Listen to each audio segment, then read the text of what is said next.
In gait, we talk about the gait cycle, which means that during the gait process, it is a process of stability, instability, stability, instability, which is also a process of balance, imbalance, balance, imbalance. If you simply divide it into two real images, you will find that the left side is its support phase and the right side is its swing phase. Which one is longer? Which line is longer? Yes, the support phase is relatively longer.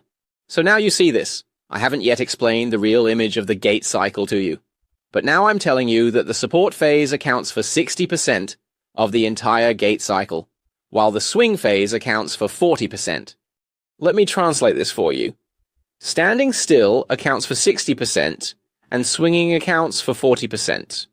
So, is stability more important, or is instability more important? Yes, is standing more important, or is swinging more important? Yes, standing is more important. This is why we need to learn to stand, because standing accounts for 60% of your walking, while swinging only accounts for 40%. So if you stand well, it means that 60% of your walking is good. If this 60% is good enough, then the 40% will also be good enough. Because if you can't stand steadily and you're wobbling, how can you swing well? In reality, what you lose is not 60%, but rather the sense of ease. This is the significance of learning to stand. So, the supporting aspect is greater than the swinging aspect, meaning stability is more important than swinging. Then let me explain further. During the support process, when I lift one foot like this, isn't the entire weight of my body pressing down on one leg? Right? So originally, both legs were bearing the weight, but now it becomes one leg bearing the weight. Isn't my entire right side's joints under compression, right? So you can understand support as compression. What does compression mean? Compression is the process of squeezing the lungs from large to small, which means the lungs go from large to small, representing exhalation. So what does this express? If you don't stand properly when you walk, you won't be able to exhale properly.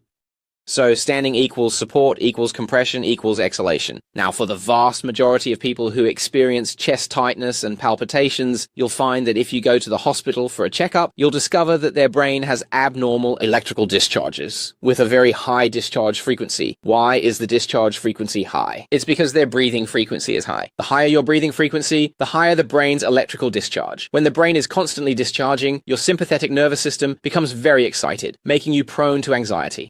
This also means that for the vast majority of people now, why is their breathing frequency high? It's because the air you inhale cannot be exhaled.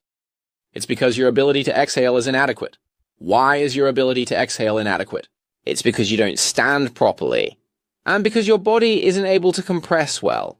If your body can't compress well, it means your lungs also can't compress well, which means the air in your lungs can't be expelled. What does it mean if the air can't be expelled? It means there's no circulation, no flow. So what does it mean if there's no circulation, no flow? It means stagnant air, which is why it's called lifeless and stagnant. So don't think that standing is just about teaching you how to support yourself. It's not. Standing is the beginning of walking and exhaling. If your heart rate drops while you're standing, you definitely won't be able to walk very far. Because when you're active, your oxygen consumption increases, and your body needs more oxygen. If your exhalation rate is already high, increasing it further will overwhelm your heart. So at this point, your brain will make you stop, halting your walking and movement.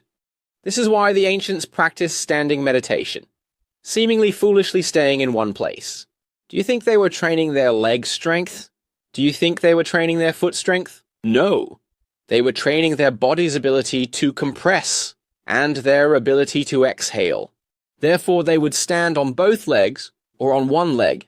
So this is the relationship between standing and breathing. Standing represents your body's weight bearing, your joint compression, your lung compression, and your exhalation. If you have a device on your finger monitoring your blood oxygen and heart rate, then what? You find that whether you stand with a fist's distance between your feet, shoulder width apart, or even wider, your heart rate is very high, and your blood oxygen is very low. It means you don't know how to stand at all. At this point, if you choose to run a marathon, you're just looking for trouble. You're skipping the basics and jumping straight into action. So we had a classmate who encountered heart problems while running a marathon, but fortunately they stopped in time. Now, even if you were a marathon champion before, we need to start over. We can go back from Tai Chi to Wuji. We won't run anymore. We'll first learn how to stand. We'll first learn how to stand in a way that makes us feel relaxed so that we can find the right direction. If you can't stand comfortably, you'll always be like an ant on a hot pan. Your business will have no direction, your profession will have no direction, your life will have no direction, and your emotions will have no direction. All right, let's continue. But if I haven't practiced standing, haven't I been walking just fine? Many people are like this. You see, I walk over 25,600 steps a day, and then there's a business that emerges from this, helping you shake, and after shaking, it lets you post on your social media. It gets your friends on WeChat to like it, all for a bit of vanity. You've entered a distorted form of Tai Chi, a fake Tai Chi. Aren't many companies like this nowadays? To go public, they fabricate wealth, and to expand their business, they keep buying and buying. For example, our conveyor belt company wants to become the leader in global real estate. If you don't go through the limitless stage and jump straight into Tai Chi, you'll be destroyed in an instant, and everything will vanish into thin air. Running is the same. If you don't unlock the standing position first and directly learn to run, participating in half marathons and full marathons, running dozens or even hundreds of them. One day, when you're enjoying being the national marathon champion, your body suddenly collapses and problems arise. Alright, this is a true depiction of a modern person's day. Breathing turns into gasping. Walking becomes mere movement. Sleeping becomes just lying down because they lack the energy to rest. Their heart rate is high even when they sleep. They toss and turn. Their mind is constantly dreaming, and neither the brain, internal organs, nor muscles get any rest. Eating becomes just consuming food, merely to survive. Being intimate is just being together. Nothing happens, and the whole body feels both painful and stiff. This is the reality for many of our patients now. It truly reflects their situation. Next, let's look at how to unlock standing. We want to stand firmly, but it's not that easy. So, don't think that just because I've lived for over 50 years, and I've been standing since I was less than a year old, that I wouldn't know how to stand after more than 50 years. Because no one taught you how to stand correctly when you were 1 year old. You just stood the way you saw your parents stand. No one told you the concept of standing or the underlying principles. If standing were that easy, why did our ancestors foolishly practice standing meditation for thousands of years? Alright, first of all, a very important force for the human body is gravity. As long as you live on Earth, you will be affected by gravity. The direction of gravity is vertically downward, and it relates to your body weight and the state you are in. Whether you are carrying extra weight or just your own body weight, right? It doesn't matter. Then there's another force, which is anti-gravity. Your body weight presses down on the ground, and when you apply pressure to the ground, it gives you a counteracting force, which is called the ground's anti-gravity. The simplest example is when we squat down and jump up. When I jump up, I must exert a force on the ground with my feet, and the ground provides me with anti-gravity, which pushes me off the ground, allowing me to jump up.